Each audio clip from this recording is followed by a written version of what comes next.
The man had been practicing since he was a child, walking silently. If he made a sound, he would be whipped by his master. Even if he bled, he had to finish walking. At night, he was in so much pain that he couldn't sleep, but he dared not make a sound. His fellow disciple, a girl, saw this and took out a family heirloom ointment to apply to his wounds. He looked at her and felt the pain lessen. To improve agility, the master had the disciples fight in a pit filled with fireballs. An older fellow disciple ambushed him and defeated him. The master then came over and said it was nothing. He then thrust his hand into the man's abdomen, letting him experience the pain. The master said the test was to survive until tomorrow. Fortunately, his body was strong enough. When the master opened the door, he sat in front of it as if nothing had happened. From then on, the master had him abandon one sense each year, starting with his sight. The older fellow disciple swung a long sword. After several training sessions, he grasped it and learned to move by sound. With a flick of his weapon, he defeated his opponent. One day, he saw his fellow disciple break the master's rules by cutting the iron wire that bound the plants. He knew she longed for freedom. When she won a match that day, she was supposed to stab the loser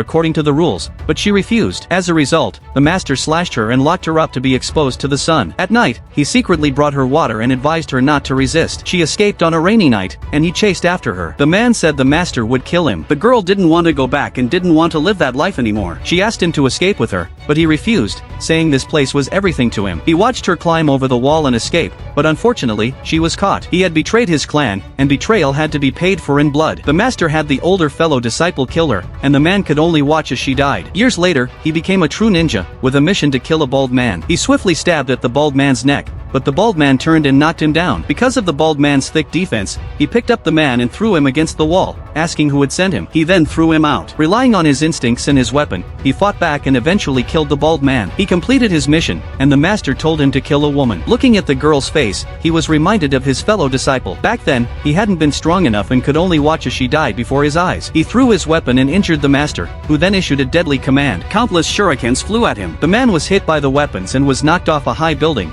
but he was fortunate to land in the water.